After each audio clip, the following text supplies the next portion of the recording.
The jobs of the future are not going to be the ones pulling things out of the ground. They're going to be managing the systems and the robots that are pulling things out of the ground. That is the way progress works. It sucks for the people that get their jobs replaced, but we need to retrain those folks so they can do something else.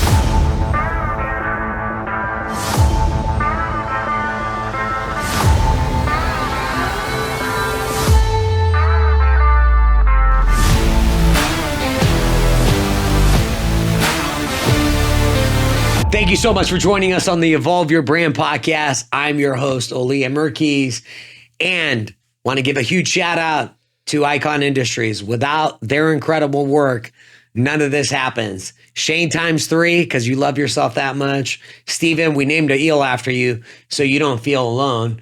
And the rest of the crew here, appreciate everything that you do. Without further ado, I have the one and only Denny Cherry. Thank you so much for joining us, Denny. Thanks for having me. I appreciate it. So Denny Cherry Associates Consulting. Yep. Cloud and data platform. Yes. And I wish I was an expert in your realm, but I'm not. But that's why we have you here. Fair enough. That's why I'm here. I'd love to talk about it. So Denny, I'm so thankful we made this happen. You're a very, very busy person. And I just want to share with our audience how funny you are. Yeah. So can I share a story of our first Zoom? By all means, go for it. I just want them to know what a funny man is sitting in that freaking chair. So folks, Denny and his company won San Diego Business Journal's top 50 fastest growing companies. And we were lucky enough to reach out to him. He took a meeting with us and said, I'm really, really excited to come on your podcast. It's an excuse for me to wear pants. Yep. Sounds about right. Sounds like me. Your wife is a very lucky woman. Tell her that, please. Chris, you're a very lucky woman. Denny, you've owned your company for 12 years. Yes. All right. Before we jump into that, let's talk about your life. You're a California. You've never lived anywhere else. Correct. Yeah. I've lived in not just California, but the bottom part of California my entire life. The bottom part. The bottom part, yeah. Because we're going to neglect the top. Yeah. Those top guys are crazy. We don't want anything to do with those people. Yeah, not for the most part, no. Okay. So Ventura County South. So raised in Thousand Oaks, lived in LA. From there, the wife and I moved to Riverside. And then from there, we moved down here to San Diego when we opened the door after our conference and went, oh my God, it's 130 degrees. And we closed the doors and went, yep, we're going to go in Riverside. In California, or San Diego, yeah. It was hot that summer. Riverside is hot. Yes, it is. We moved up there because the houses were more affordable than they were anywhere else. Yes. When we bought the house we literally bought the most affordable place we could buy, which was at the time basically the cheapest house in Southern California that fit our size requirements. And when did you buy your first house? So we bought that at about the worst possible time, right before the first bubble burst. 2008? No, wait a minute. First bubble. 2007. Yes, we would have bought in 7, and the bubble burst in 8. Oh yeah, it was a bad time to buy. We lost a lot of value in that house. Yeah, but then when you sold it, did you ever sell it, or you still have it? Yeah, we sold it. Not a great deal on that house when we sold it. If we sold it for what we bought it for, we were lucky. Got it. Okay. So fortunately, the house we bought here, we paid less, got a bigger house on a bigger lot, and a lower mortgage. Well, I'm glad. So couldn't beat it. The joys of real estate, and you're in one of the best cities, I would say, in the world. We went from Corona, California, which is 130 during the summer. You were in Corona. Oh God, it was hot. Yes. And we were in the Eastvale part that broke off where it's all old dairy pastures. Yeah. So it smells just like you'd expect it to. Yeah. My wife calls it the wrong end of the cow. And it smells wonderful up there every summer when the heat comes up and brings all the lovely smell out of the dirt. So we moved here 10 minutes from the beach. You poor thing. It's awful. I know. It's rough. My friends actually, they all bitch at me because they're all back east. Why do you pay so much to live in Southern California? How can you afford to pay it to live out there? Why do you pay all the crazy money to live out there? Then I send them a picture every winter. I was going to ask you, what do you send them to help them understand? A picture of the blue sky and the green grass and the not 3 feet of snow. That's what I send them a picture of every year. Yes. Out my window. Yeah. This is why I live in Southern California. You can't leave your house. And that's why housing in Southern California is such a glorious. Yeah. You can't leave your house. I'm wearing shorts and flip-flops. Yes. And during the summer when you can't leave your house, I'm wearing shorts and flip-flops. Yes. That is mandatory. If you live in San Diego, it's jean, flip-flops, shorts, flip-flops, tank tops. I mean, come on. Yeah. How often are you busting out a jacket? I wore one recently. Why did I wear one? Because it was raining. No, we went to a Michelin star restaurant. Okay. Oh, that kind of jacket. Yeah. Different jacket. So one of my friends, she was somebody I was talking to on Twitter. She's a fashion consultant for some business, something or other. And she was talking about, the appropriate shoes to wear to a business meeting. Yes. I'm like, so flip-flops? No, you would never wear flip-flops to a business meeting. But what if it's on the beach? Well, that would never happen. I have business meetings on the beach all the time. I have a restaurant out by the pier that I love going to. Lighthouse Cafe. Lovely place. I don't know if it's actually still there. Because I haven't gone there since the pandemic started. But it's literally right on the marina. And flip-flops are kind of required because you're going to the beach. Mandatory. You and I are coughing the same cloth. I think you should wear sandals everywhere. Mm-hmm. It's the new suit. Yeah. By the way, so you and I grew up in a time. Has your attire changed over the past 5 years? Like, did you used to have to wear suits and stuff? Talking about that. I'm curious. God, no. Yes, my attire has changed. I have buttons on my shirt now. That's the biggest change. I have never worn suits. Well, that's not true. I've like back when I had real jobs. And by real job, I mean working for a company, not for myself. Right. That's what I meant. Are you glad? Do you prefer?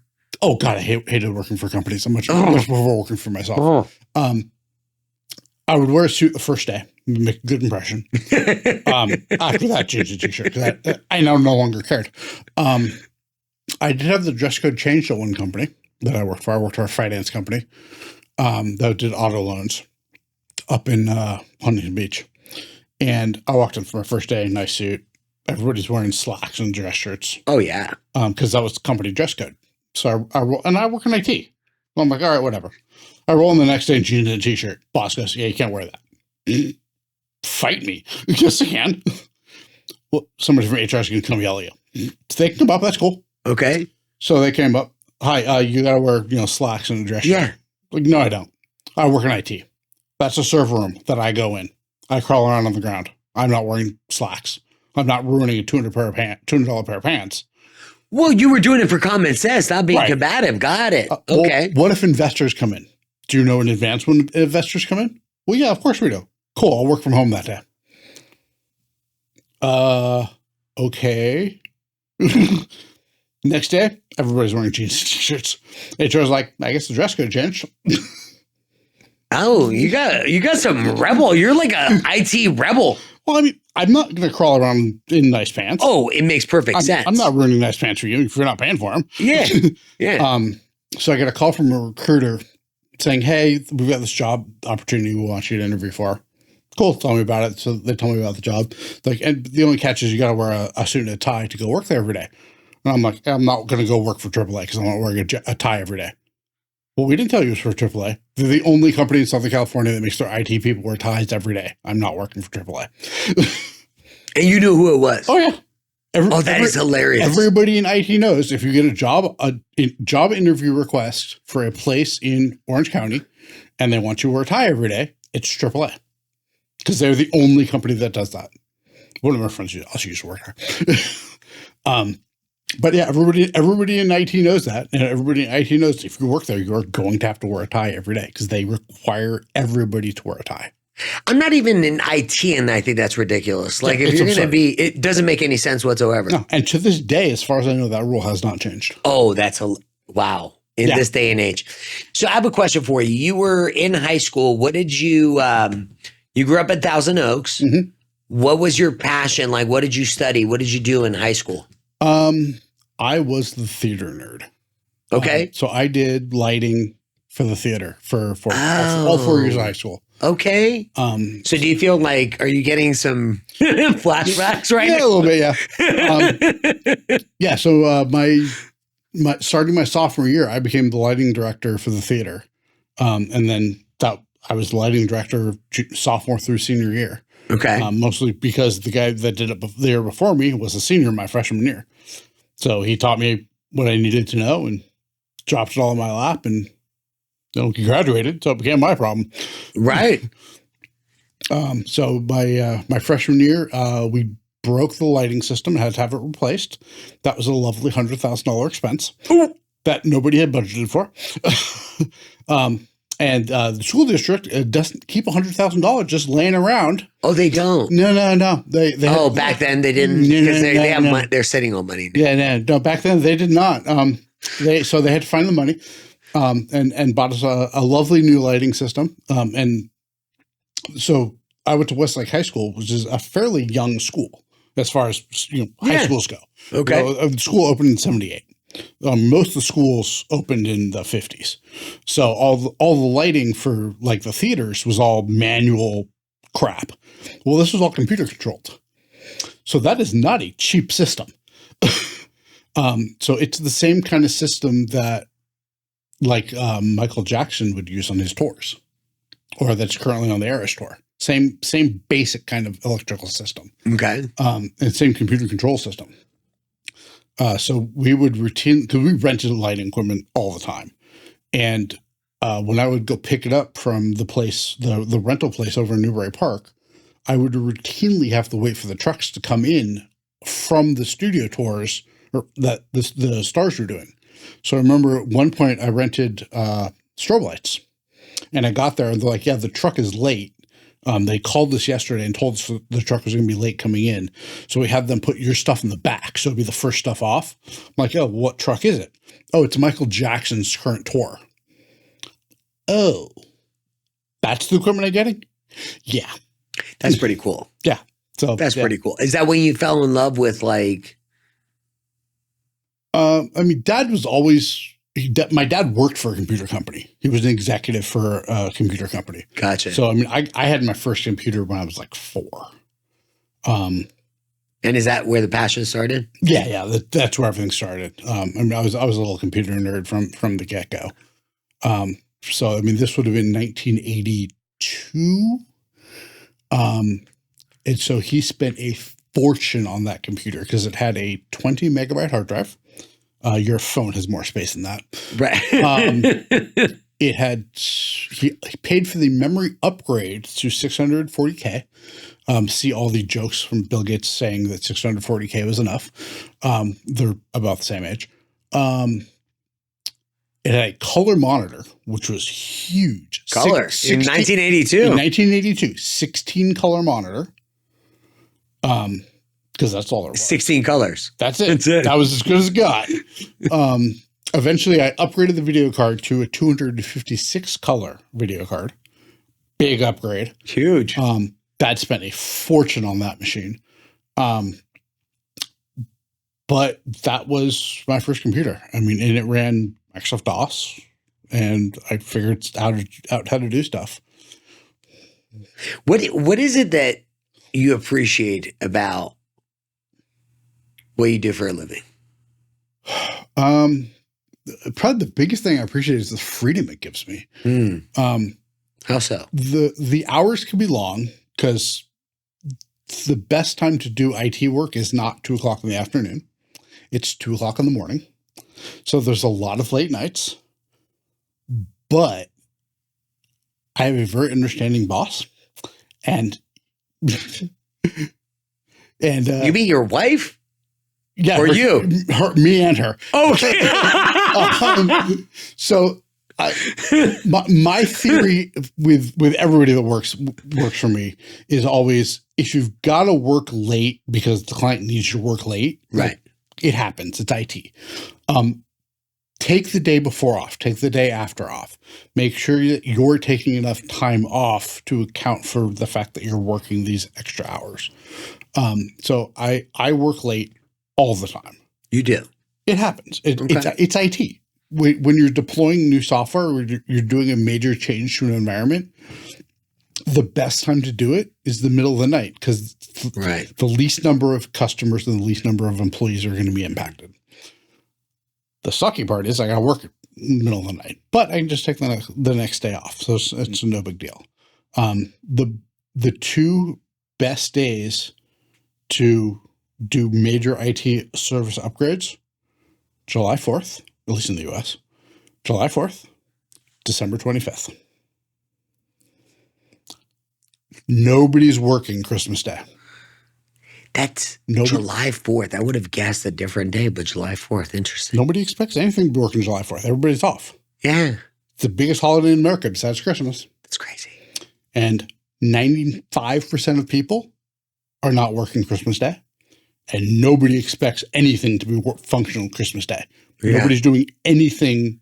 So that's when you do your best work? That's the best day to do work, because nobody's going to be impacted.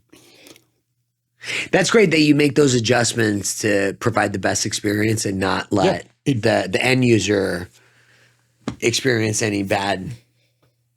Yeah, it's the best time to do stuff. Now we charge accordingly, of course. Yeah, but I am personally willing to do that work, because that's what needs to happen. That's the best. That's when I can do stuff with the least impact, and that's when I'm going to get yelled at the least if something goes wrong. Right. And I mean, that's the part I care about the most, is not being yelled at. Where did you go to college?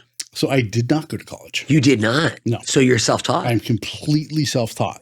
And you said something fascinating to me. You said that back when you started, you could do this self-taught. Yeah. So I came of age in the 90s. So I class of 96 from high school. So late 90s, early aughts. It was fairly easy to be self-taught and figure out how to do a lot of this stuff yourself. Okay. It is a lot harder now. There's a lot more stuff to learn. And finding out some of the older information is just hard. And figuring out where you need to start is just hard. And we hired a now junior consultant in as an intern a couple of years ago, towards the end of the pandemic. And he had zero IT experience. So we brought him in from scratch. And my hardest thing was, what the hell do I have to teach him? Because I have to teach him everything. Yeah. How do you teach someone everything in IT? Yikes. Yeah, like that. With that scared look on your face. There's a lot to go through. I mean, we didn't know how long this whole process was going to take. Right. And we paid him a salary to effectively learn. And I figured it would take 6 months. I wanted it to take 3. It ended up taking about a year for him to pick up enough that we felt comfortable enough that having him work on customer systems, with somebody shadowing him. But yeah, it's a lot. Like, you've got, like, back when I started, IT, corporate IT had been around for 15 years-ish, 10, 15 years. So everything was relatively basic. Everything was relatively straightforward. And things were a lot simpler and a lot smaller. Now, every single company relies on computers. The bigger the company, the more complicated things get. One of our customers, they've been in business for 80 years. They used to repair dashboards for buggies. Now they repair dashboard consoles for cars. Wait a minute. They repaired dashboards for buggies? Well, 80 years. Oh, that's crazy. Look at how times change, and they're still in business. Yeah, they're still in business. Wow. So, they now take the computer that comes out of the console of your car, gets sent, when the dealer pulls it out, it gets sent to them. They repair it, they resolder the chips, they resolder the motherboards, and then they shove it in their warehouse. And then when the dealer needs another one and they request a core, they ship them the core. Wow. What is the biggest difference that you've noticed over the past 10 years in the IT space? Besides how much more complicated it is. Besides how much more complicated it is. How much physically smaller things have gotten while storing so much more. Interesting. So when I'm going to use some computer nerd terms here, and then I'll break them down into plain English. So when I started in IT, I worked for Earthlink Network, the internet service provider, Earthlink.net. So when I worked there, I worked my way up. I worked there for 5 or 6 years. So I worked my way up from tech support to managing a bunch of systems. So I bought some of the larger systems that we had at the company there. So they were the big set of hard drives I bought was 500 gigs. Yeah, 500 gigs. And it was, so all of IT uses standardized 19-inch racks. So 19 inches wide. So it's 19 inches wide and 4U. So a U is it's a unit of measurement. A 1U is about 3/4 of an inch. Okay. So it's about, yay tall. So basically hard drive that way. So one of those 500 gigs I bought, and that was like $30,000. For 500 gigs. For 500 gigs. So your phone's probably that size. Right. My phone's a terabyte. In a package that big. So I recently bought off eBay a SAN, same size, 4U, 19 inches wide, 120 terabytes. $5,000. 120 terabytes. So for $5,000. Next scale up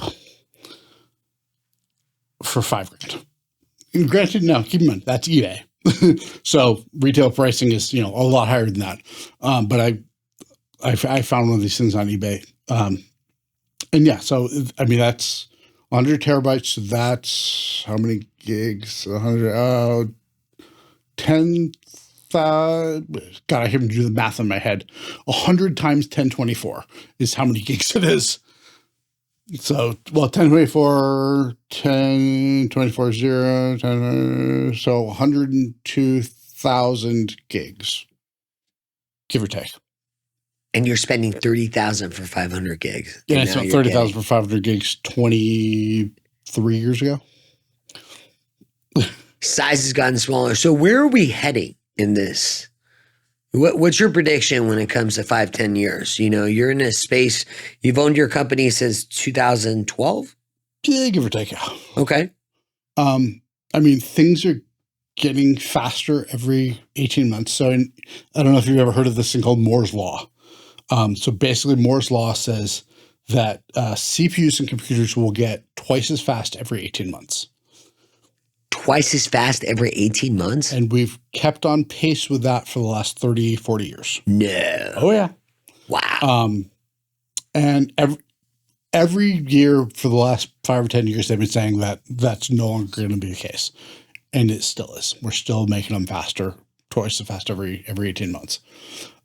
So things are just going to get faster. We're going to be able to do more with less. And that's been IT's mantra for the last 20 years is do more with less. Yeah. What is really, I mean, are you surprised at the level of growth?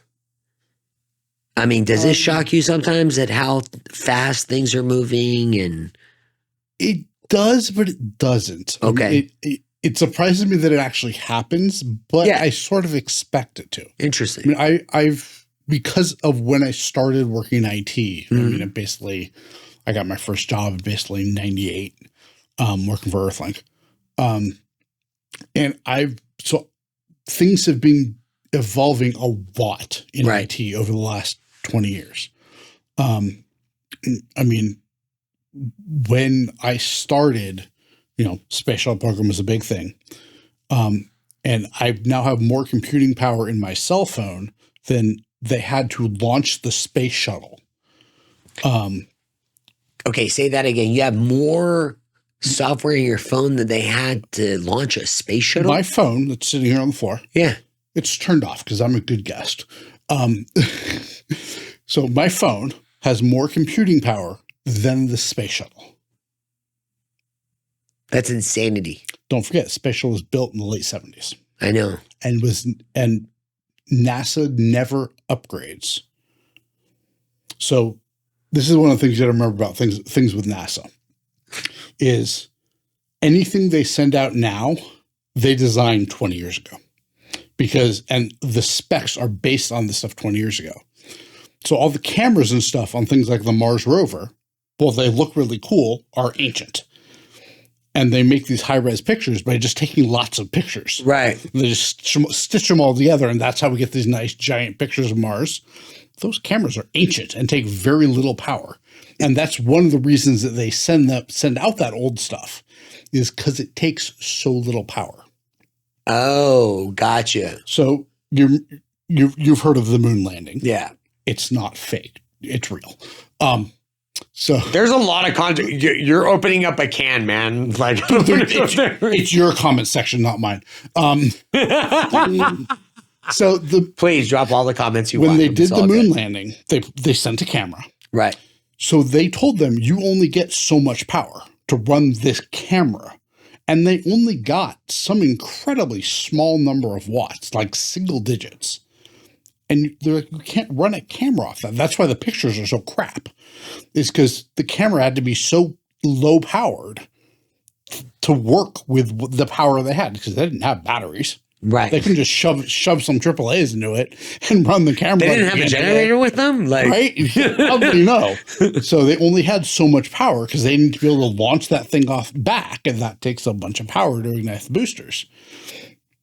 So everything had to be low power. So that's why all this stuff is old. And I became used to seeing this massive increase in processing power that we've had over the last 20, 25 years. Right. Because this is the time that I've been working. So that the people that are coming into the IT world now, becoming adults now, they just expect a lot of this stuff. Right. Like, I mean, I remember when I first worked at Earthlink, I didn't have a cell phone. I had a pager that you sent numbers to it and I called you back. We had these things called payphones. That's how you made phone calls. You just lost like half the audience doesn't have a clue. Half the audience says nope. So it's like a cell phone that's tied to the ground, and you feed money into it to make phone calls. Daddy, you want to know what's funny? They're like, "How old is this guy?" I'm not that old. I'm in my 40s. I was gonna say we're not that old, right? Ignore the gray hair; it's fake. No, it's not. All my red hair turned gray. It's the weirdest thing. Distinguished. Yeah. That's what Chris calls her, right? Yeah. Distinguished. Well, it depends how mad she is at me. Sometimes she calls me old. But so I had a pager. That was all I had when I started working there. I eventually got a cell phone, but it didn't have a touchscreen.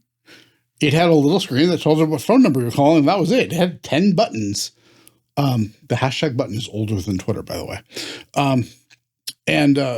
Eventually I got a two-way pager, and eventually I got a smartphone just before I left. I think I got my first smartphone from the company.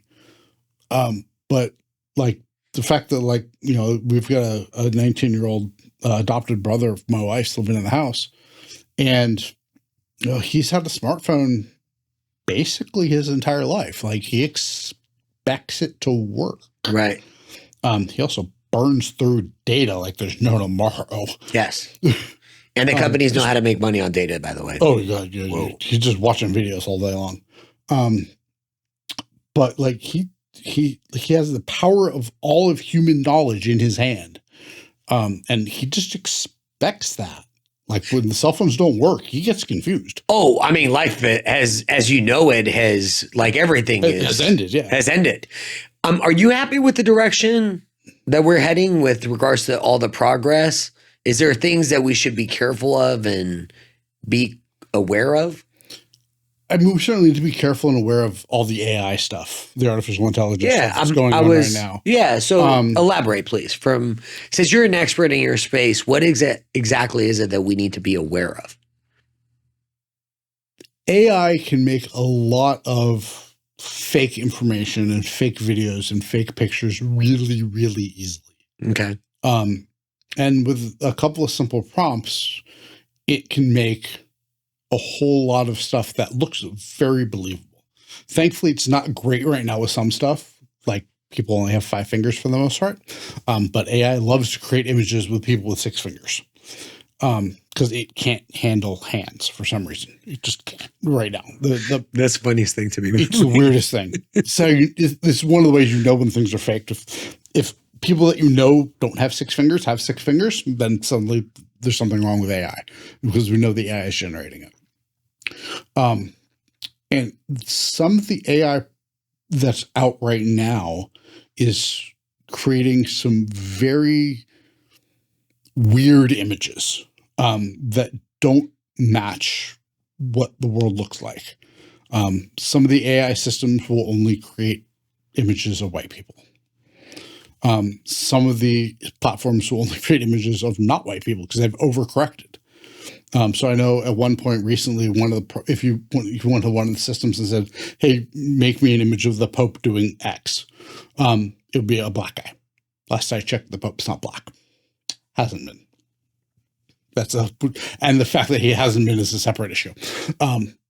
But so AI is doing a lot of things that are not the same as real life, right? And and some of it's learning, and some of its programmers are overcorrecting. And then you've had some of the systems that have been trained on the internet just go absolutely crazy. I know a few years ago, Microsoft released a chatbot, and they trained it on basically Twitter. And within like 12 hours, it became a racist, basically piece of crap. Because it was just starting to spew out hate speech because that's what it was picking up on Twitter, because that was the prevalent set of tweets that were coming out at the time. So, wow. Yeah, we've got to be very careful how we're training these things. Otherwise, they're going to have a very skewed view of the world, and they're going to then skew things further. I know in the IT space, one of the problems we've had is AI generating content. So generating technical content on how to do things. And it's generating wrong content because the posts it's picking up on how to do stuff are wrong. And those original posts were written by people. But it's now publishing posts that are written by AI. Well, now other AI is picking those posts up and using those as source material. Oh, no. And so we're just getting more and more stuff out there that's wrong. Yeah. And it's becoming harder and harder to figure out what's actually right. So I was literally working on a system yesterday. That's crazy. Where one of the requirements of that system is that you use Windows 2016 to install the software on. So the first thing I did is I throw into, I think it was Bing, it was whatever Edge uses as its default search engine. Can this system use Windows 2022 to install? And Bing pops up, yes. I'm like, okay, so clearly, apparently it thinks it can. And I start reading through the source material that it's using to make that determination, and it's got nothing to do with what I'm asking it. And in fact, when I go click through a bunch of times and actually get to the actual requirements of the system I'm using, it flat out says only works on Windows Server 2016. So I'm like, okay, but so the AI is clearly wrong. But it thinks it's right because it's finding some other material that's close enough that it thinks it's right. So it's taking non-factual information and giving it as fact. As fact, yeah. And that's where you're still going to have to do the human legwork of going in. You still got to do the human checking on a lot of this stuff, which is annoying because we are trying to use this stuff to save us from having to do all that legwork. Right. And we're still having to do a lot of that legwork. Okay. I'm so excited about this question. Okay. So everyone is talking about, I'm in real estate. A lot of real estate professionals and marketers They talk about how you leverage AI to be more proficient at the things we all got to get done. What is the best way, since you're, in the space, you're living it, you're seeing all the progress? If I'm a small business owner, what are effective ways that I can leverage AI to help make my business more efficient? There are some ways. There are some things that AI is really good at right now. Okay. A lot of things AI is still trying to figure out. Part of the problem with AI is it looks cheap to do this stuff. It is actually not cheap to do this stuff. Okay. So I'm going to use Microsoft Copilot as an example. Microsoft Copilot looks relatively inexpensive. Buying a Copilot license is like $15-$20 per month. So relatively inexpensive, especially, you get a 5-person shop, $100 a month. Microsoft is spending thousands or tens of thousands of dollars a month running this thing because they've got to buy an immense number of cores to run this thing, an immense number of GPUs to run this thing. So suddenly the economies of scale get very screwed up very fast. So that because of that, it gets very hard and expensive to train these models on good information. And so it can get very hard sometimes to trust what you're seeing from the models because of they may not be getting trained on the right stuff. And part of that then is, where do we get the right information? Somebody's going to go find the right information to train the model on so that we don't get bad stuff. So it gets very, very hard very fast. The waters are diluted. Interesting. Yeah. Okay. So it's because if you increase the cost, then the demand can diminish because somebody's not going to pay $120. Interesting. Right. Especially when you've got 10,000 employees and they all need access to it. Right. Like the scale gets very screwed up very quickly. Now let's get insight from Denny. Is Denny a fan of AI? I am to some extent. It makes sense in some cases. It does not make sense in others. What cases does it not make sense for you? Where it doesn't make sense for me is probably trying to figure out some of the more technical things because it's not there yet. Okay. I know one of my friends has been playing around with Copilot for SQL Server. One of the guys who works for me has been playing around with Copilot for SQL Server. And he said it's doing a decent job on the simple stuff. Once you start throwing more complex queries at it, so the nice thing about Copilot for SQL Server is you can basically tell it in plain English what kind of report you want, and it will just make it for you. Perfect. Which is what we're looking for. And it does a great job with these simpler things. Right. Once you start having a more complex data structure, right, and more complex set of requirements in your reports, things just fall apart awfully fast. And people, I think, are a little too trusting of what it generates to use what it's got, because people just present those findings like, well, yeah, but that's wrong. As fact. Yeah, and they're if I'm asking it for sales information for the last 5 years and it's not showing that to me and I'm presenting those numbers, that's a problem. As fact. Yeah. And now all of a sudden I'm putting all this content out that's actually not factual, and then it's picking it up, and now you have the got it. Yep. Interesting.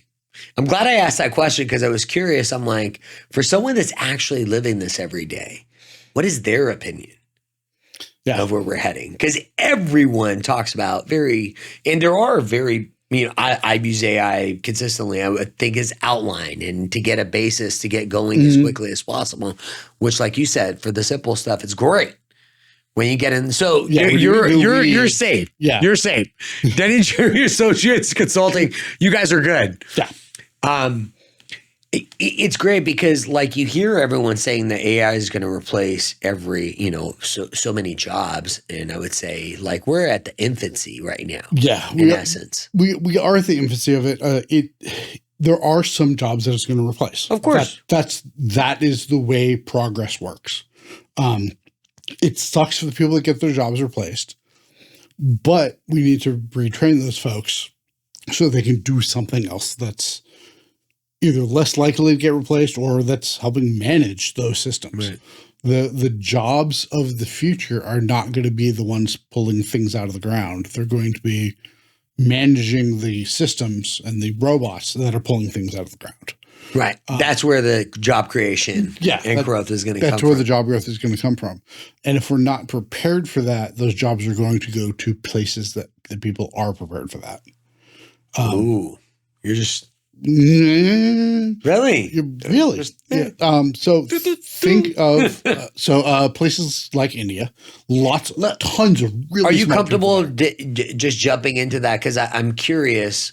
You have a lot of your team is in the U.S. Yeah, they're all in the U.S. Yeah, my entire team is here. Yeah, our customers are all over the place. Of course. And I've spoken at conferences all over the world.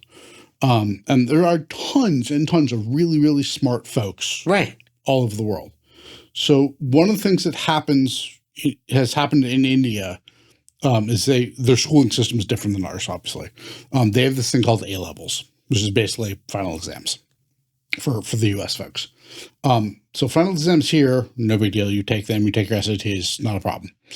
Over there, parents are literally climbing the walls of the outside of the buildings to get answers to the kids so they'll do better on their A-levels so that they can get better jobs so they can have better futures.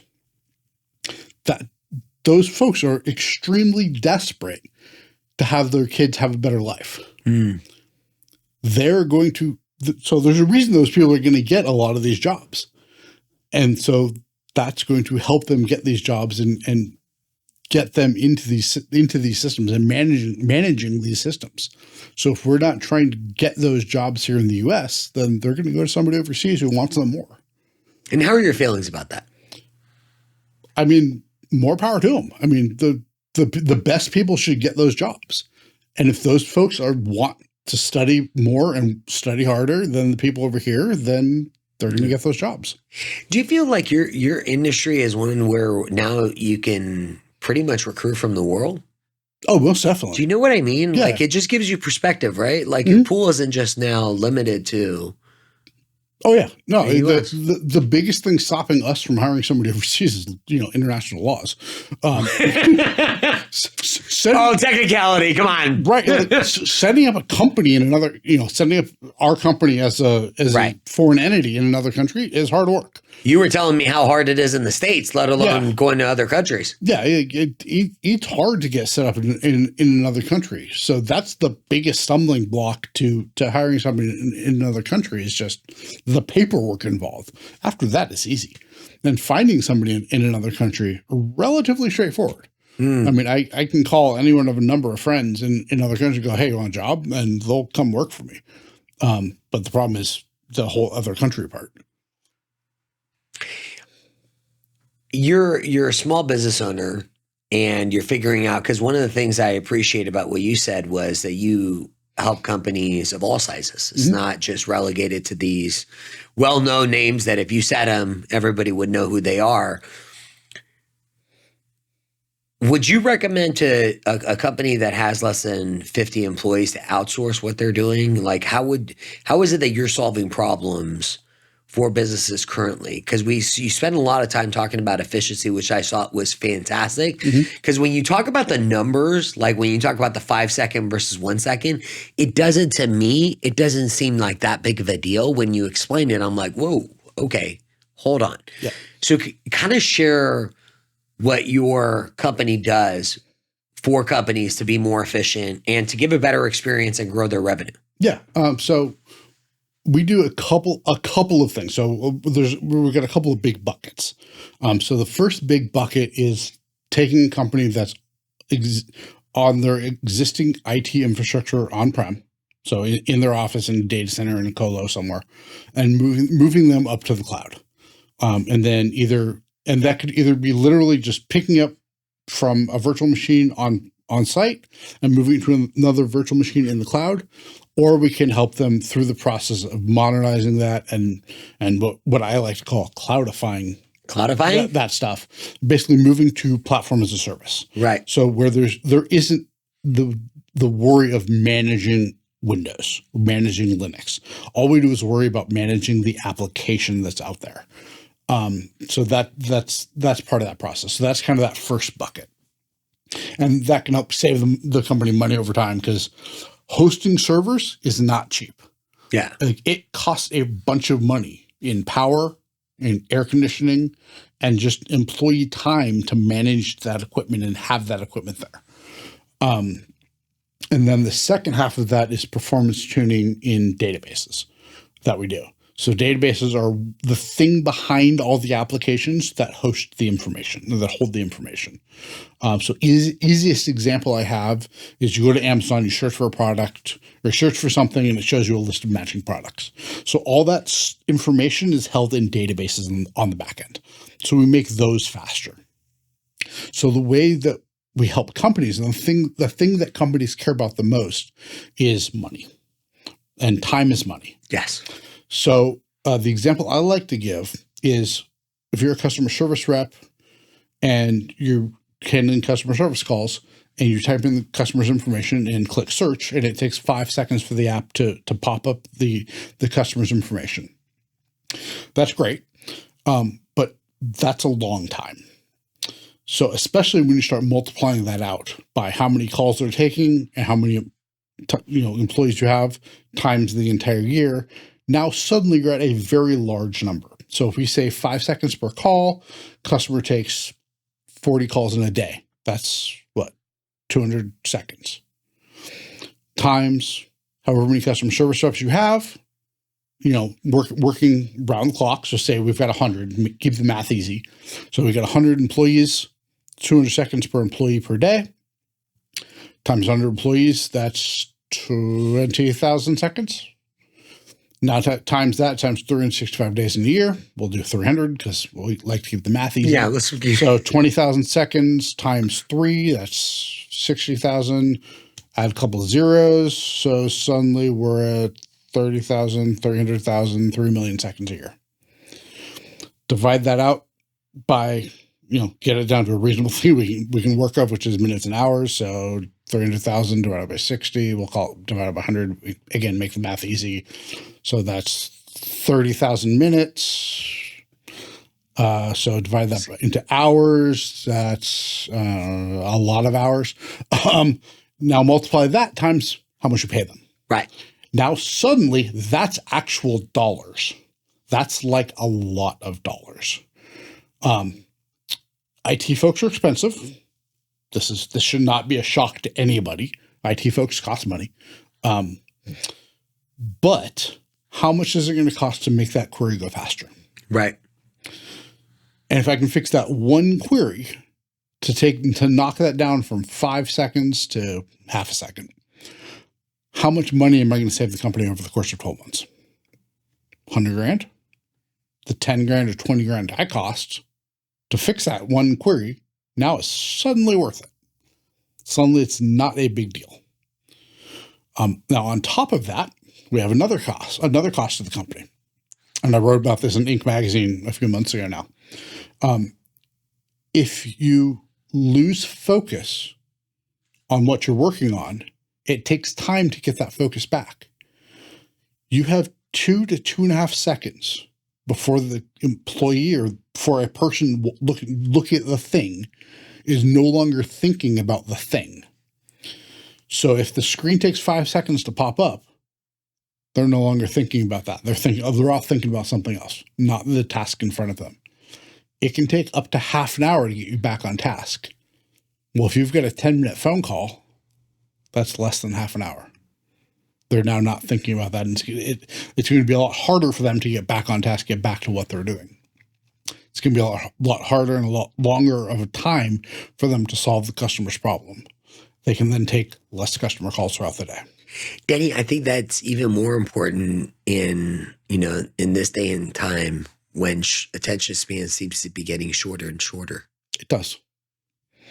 Yeah, the average attention span is getting shorter and shorter thanks to TikTok videos and Go back to MTV, back when they actually used to play music videos. Right. And it's, attention spans started getting shorter and shorter and shorter. And they're not getting any longer. So we need to be able to think about that and handle that and figure out how to deal with that. What do you think happens to the companies that aren't paying attention to these types of things? You said you wrote an article about this. Are you surprised at the awareness? Is there a lack of awareness, or do you think there's just not enough information accessible because we're not talking about the big corporations here. Let's talk about the smaller guys, the small business owners.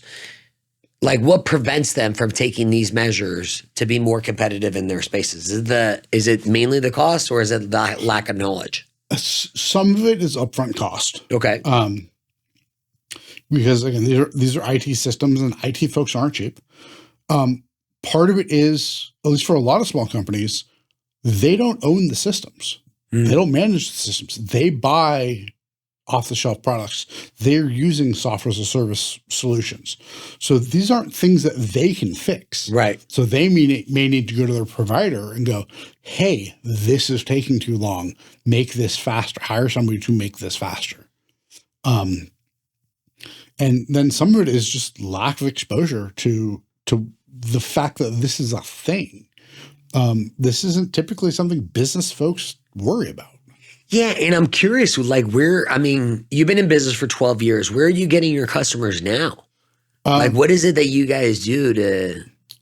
So a lot of our customers right now are coming from either word of mouth, okay, or they'll see one of our team presenting in a conference. So we've taken a very different approach from a lot of IT companies. Ooh, okay. A lot of IT companies, they hire lower end folks that are relatively fresh out of school or have been in the industry for a couple of years. And they have them go do stuff. So a big technique for a lot of consulting companies is they'll have one high end guy that you'll see during the sales call, and you'll never talk to him again after that. We do the exact opposite of that. Really? All our people are extremely experienced. So we have the one new guy. So with the exception of him, everybody else has a minimum of, I believe, 17 years experience in IT.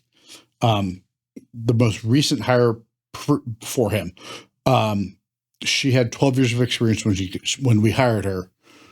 She's been with us for 5 years now. Yeah, 5 years. We hired her just before the pandemic. So we have very senior people. Microsoft has an award they give out every year called the Microsoft MVP Award. Yes.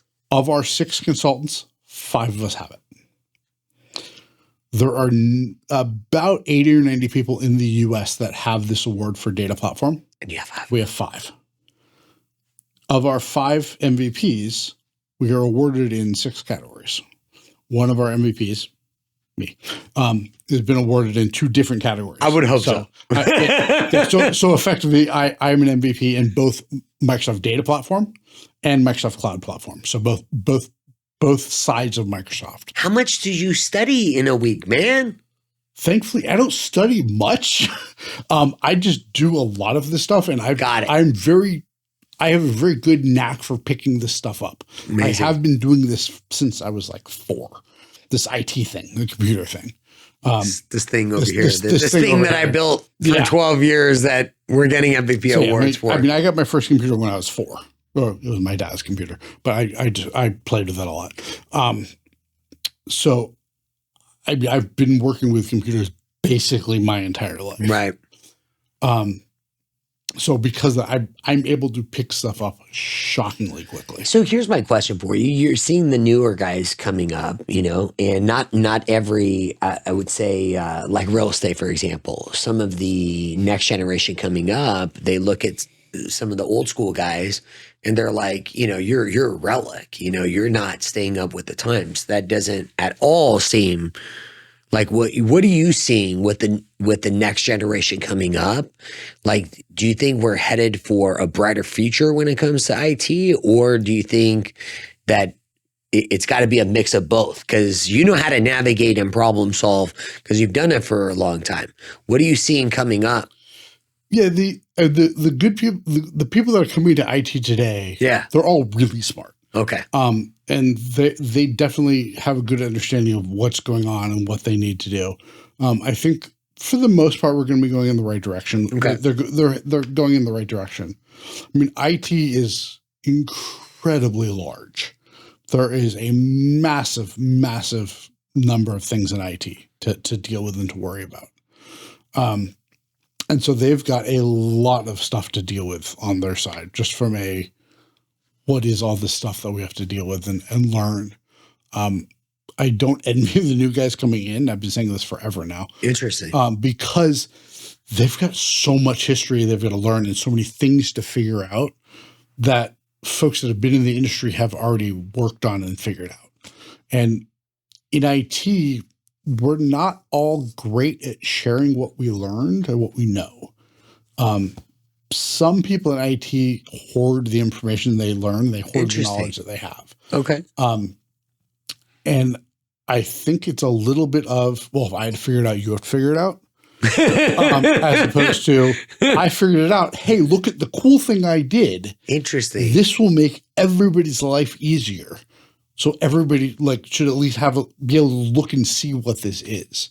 Fascinating. So it's territorial. Yeah, it ends up being very territorial, and that's not the greatest way to make things work. I mean, large companies can have IT teams of hundreds or thousands of employees that manage, everything. So if they learn a new thing that can make things better, why not share it with everybody else? If it makes everybody's life better, that will make your life better in the long run. Yeah. And make everything simpler for everybody else. That's a big picture outlook. Yeah. And making sure that everybody shares that big picture outlook can be challenging sometimes. I see that. I mean, I think we need more of that in our communities. Denny, you know what I appreciate about you? One of the reasons why I'm glad that we connected was you're local in San Diego. Mm-hmm. You know what I mean? You're a homegrown company. You're achieving success, your standards when it comes to your team members. I mean, you got them all over the U.S. Yep. I'm I know how lovely 35-minute drive away. What a huge fan you are of Kentucky. I know. It's a long story. If you want to know, you gotta send Denny a text message. He'll tell you all about it. What are you excited for? Are you going to be moving out of California anytime soon, or do you see you're here to stay? We may or may not leave California. We've talked about it in the past. Okay. Before we moved to San Diego, we were thinking about either here or Seattle as one of the two places we would live. Seattle's wet. Seattle's very wet, and it is very gloomy for about 6 months out of the year. Seattle's very gloomy, and it's wet. Yes. It's a very lovely place to live. I was there for a year working at a client site. But yeah, it is very wet and it snows, and it does not do either of those things here. Yes, and you won't be able to take those pictures to send to your friends on the East Coast. Right. I do want to let you know that. Yes, there is a downside. I'll have to have a collection of those to send off. were we to go up there. But yeah, I mean, I taxes are high here, but we get a lot of nice things out of it. Mainly we're in California. I know. It's gorgeous here. See me in winter. I'll send you a picture. Yeah. When you're wearing pants. Yeah, probably. Or shorts. You're in Oceanside. I'm in Oceanside. Your attire is shorts and sandals. It'll be shorts and sandals. Okay. But yeah, there are definitely benefits to being here, and there are downsides to being here. But I've been in Southern California my whole life. My wife's been in California her entire life. So you're California originals. We're California originals. I mean, you're do you remember the raisin? California raisin commercials? California raisins. Yep. I just thought about that. I'm like, wow, they are California originals. Yeah. What is the best thing that you and Chris have fallen in love with San Diego besides the weather? Right? That's too easy. Some of the food here is amazing. Bam! Let's go. And you can get food here from everywhere. What's your favorite place? What? I'm coming to San Diego. I'm going to Oceanside. Where are you eating? So if you want to blow $7 on lunch, go down PCH just south of Carlsbad Village. Okay. You know where I'm talking about. Yes. And find one of the 8,000 Mexican restaurants Yes. that you have, and they are all amazing. Yeah, and it's inexpensive. Like, I mean, last time I went down to PCH, there's some place, I have no idea what it's called. I get off the freeway at like Carlsbad Village Drive. I drive south on PCH, and eventually I run into this place that I recognize, and I go there. And it's like $20, and I can get a bunch of tacos and a soda, and I'm a happy guy. Tacos, soda, and happy guy. Right. Like, it's amazing. A couple of guys I work with have gone there with me, and it's great. We all love it. Now, if you want to blow $1,000 on dinner, amazing Michelin star French place. Okay. Down in just north of the village. It's called, and they're not paying me to say this, and I'm going to say this wrong because it's French, Jean de Jolet. Ooh. It's Can you say that again? Jean de Jolet. Jean de Jolet. I've been to France recently. Your French accent. Very. I took French for 4 years now. Okay. I'm cheating. So do you know where the roundabout is between Oceanside and Carlsbad? Yeah. Okay. So not the PCH fork. You take the left fork when you're going south. Okay. And it's like a block in. Like a block down wherever that road is. It's a little place. It's got to have a reservation. They have like 8 tables. Oh. They got their Michelin star 2 years ago, I think. They only have 8 tables? Something like that. They've got like 4 tables inside and like 8 tables on their patio. You want the patio because fuck sitting inside. Don't know if I can say that. You can say whatever you want. It's fine. Yeah. Screw inside. You want to sit outside because it's a patio and you're having dinner and you're like 2 blocks from the beach. And why wouldn't you? You're in Carlsbad. The food, it's a pre-feed menu, so fixed menu. You choose like 1 or 2 things from like 4 or 5 courses. You have a bunch of drinks. They've got a wine pairing. It's amazing. It is not cheap, but it is fantastic. My wife and I have been there a couple of times. It's an experience. It is. It absolutely is. First time we were there, spent a fortune. Second time we were there, we got in. We made like last minute reservations. We got in at like the 6 o'clock reservation. And we ended up talking to the couple at the table next to us until like 11 p.m.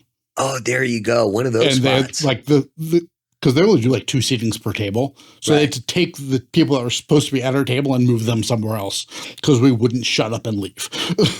But they were happy to do it. And because it was just amazing. It was a great night. I love it. Oh, yeah. Fine dining brought to you by Denny Cherry. Yeah, no, there's tons of great places to eat here in San Diego. One of my favorite parts of the podcast is who makes your life better. So who do you want to thank? I know you work with amazing people. You've talked about them so much. And by the way, Denny's team, whoever you are, he raves about all you guys all the time. So I just want to give a huge shout out for like way to take care of people. Like it's amazing. So who makes your life better? I mean, the person that makes my life better and easier the most is my wife.